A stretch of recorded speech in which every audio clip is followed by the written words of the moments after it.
after the video.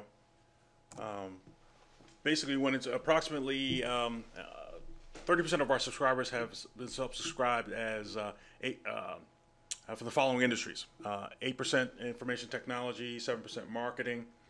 Our founder, which is me, had been recently recognized by Working Mother magazine as one of the 5 diversity thought leaders she's following on Twitter, and among 21 of the top Black social media influencers by Mitch Mitchell.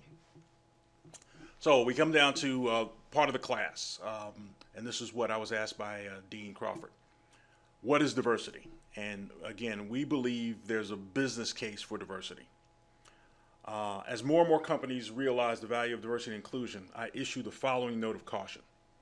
There are situations within organizations where diversity and inclusion is of no help and becomes a hindrance. When your company's computer systems are completely down, it is absolutely more effective to send in your network specialist than the summer interns, legal team, or the public relations staff. However, I'd like to make the following business case. Diversity and inclusion becomes more effective when the problems you encounter are complex.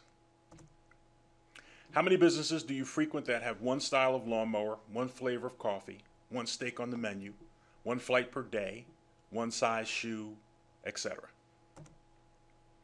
When we look at the structure of successful businesses, it's usually the array of products, services, flavors, colors that attracts and keeps us as customers.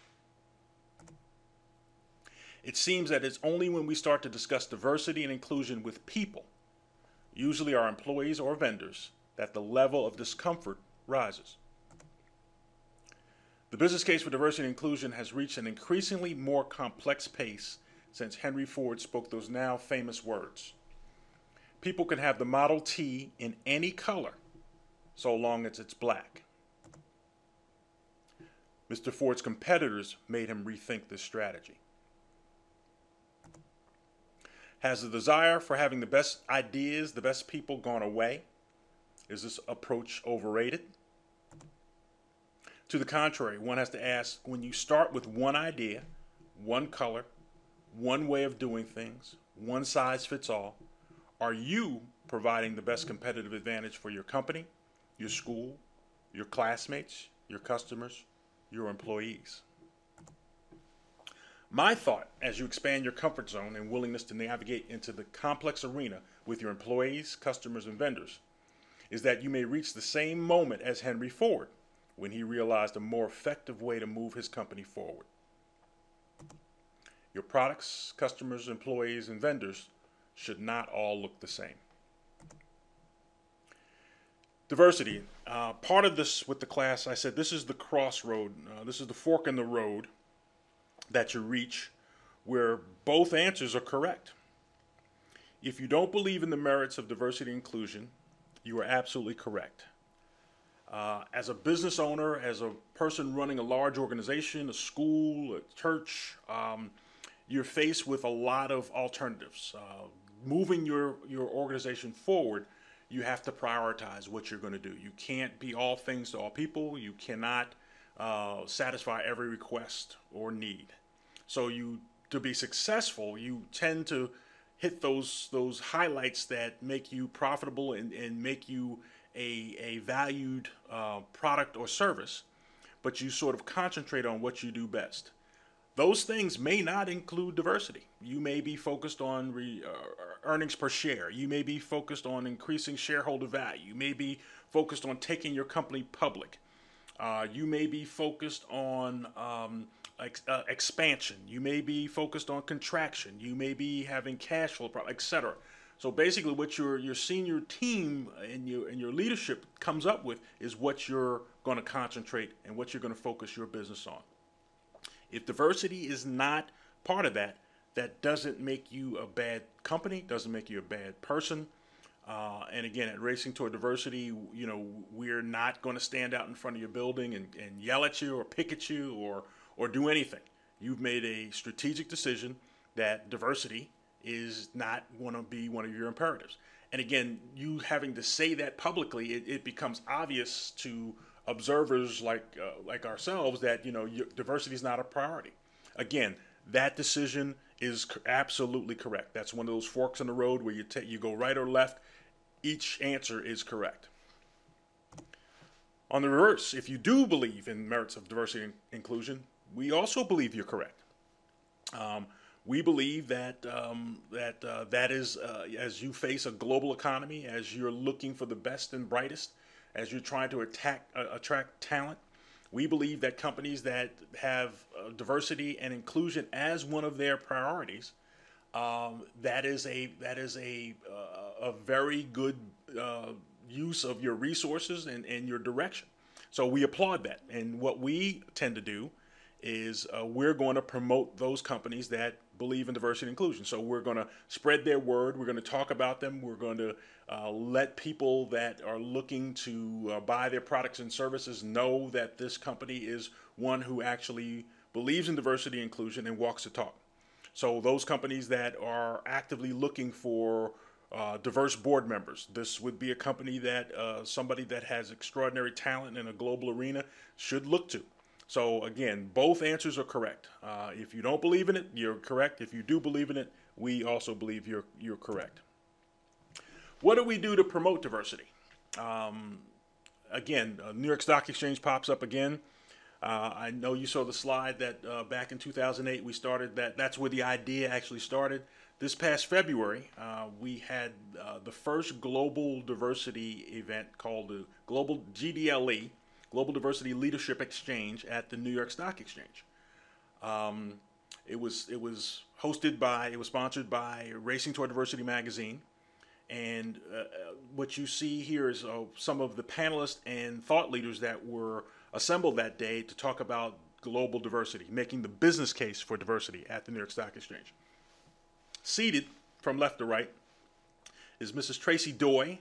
Tracy is the Chief Financial Officer from Toyota.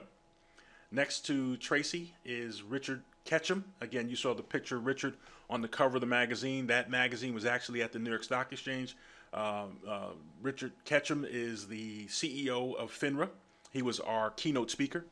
Next to Richard is Mr. Murray Martin. He's the president, CEO, and chairman of Pitney Bowes. Next to Murray Martin is Debbie Story.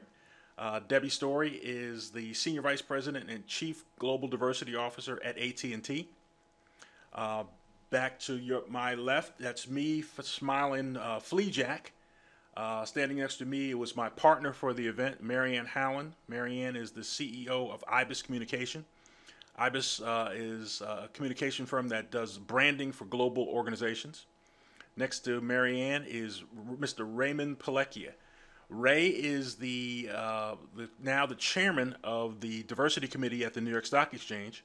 He's also the vice president of communications at the New York Stock Exchange. He did the welcoming address for our meeting. Next to Ray is Ms. Nancy Minchillo. Nancy is director of supplier procurement for Hewlett Packard, and Nancy also headed up our final panel breakout session at the exchange. Next to Nancy is Dr. Rohini Anand. Dr. Anand is the senior vice president and global chief diversity officer for Sodexo. She was also on our panel. And next to her was Robert Martrin. Robert Martrin, my classmate at Allegheny College, is now the executive VP for market surveillance at FINRA, and he was also the moderator for the panel. So that's what we did at February 6th. This is a shot of the floor. We had, I guess everyone's smiling, so it looks like it was probably a good day on the floor of the New York Stock Exchange. But again, our goal was to make the business case about diversity at the place where the world does its business. The event went so well that we're going to have another one. It's going to be February 6th, 2013, again at the New York Stock Exchange. It's going to be sponsored by Pitney Bowes. We're welcoming back Toyota, AT&T, and HP. And again, this event we're going to focus on what does globalization mean for diversity and inclusion. So again, we would like to have that global discussion with global thought leaders about the impact of diversity and inclusion as companies face these global challenges. I had the opportunity to read a book, and you might want to Google this young man. His name is Scott Williams. He's a pastor out of Oklahoma. But Scott wrote a book about church diversity. And part of this, part of your class was about religion and diversity. And I had the opportunity to read Scott's book. And I had the opportunity to write a reference for the book about diversity and diversity being an urgent matter. And part of my reference, I wrote, diversity is an urgent matter. In today's global marketplace and the economic conditions we face, embracing diversity in the workplace and appealing to diverse customer groups is essential for survival and growth. Pastor Scott Williams challenges us to move beyond the workplace and create the same urgency in our house of worship with a fundamental question. Does the sign on your church's front door read, "Everyone welcome"? And that was by me. The book was on Amazon. I would check out, you might want to follow Scott on Twitter. He has over 100,000 followers. He's pretty dynamic. But again, I had the honor to not only read his book, but actually to provide an endorsement of his book. We also promote diversity in employment. One of the things that we do, and again, with the students that were actually sitting out in the classroom in Notre Dame, I said, we're looking for a job, do your homework. And I provided during a recent blog, my 10-minute guide to investigating a company's commitment to diversity. I said, before you send in that resume for a job you found posted online, visit the local library and pull out your laptop or smartphone and check a few items on the company. I have listed 7 quick checks. Short on time, pick 4 of the 7 in no particular order and get a good indication of a company's level of commitment. 1, the board of directors. Quick check of the board's makeup. Normally found on the investors relations page of a company website. Male versus female can give you a good first impression, but don't stop. You cannot always judge a book or company by its cover. 2, senior staff and executive composition. Normally found on the About Us page of the website. Another snapshot may change your first impression, but again, don't stop. We suggest if you have only 10 minutes before the interview, check 2 more. If you have time, we suggest all 7.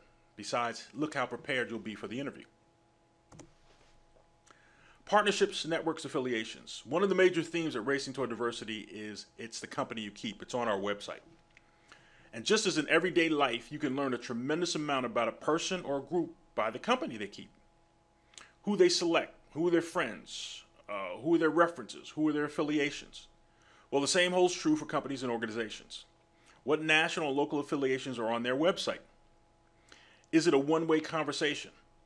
Or do the affiliations they mention say the same things about the company on their website? Two-way conversations make it easy to see the companies move beyond words on the company mission statement. Supplier vendor programs. Check out local or national supplier diversity, small business, or entrepreneur events. Does the company attend? Do they sponsor? Do they participate?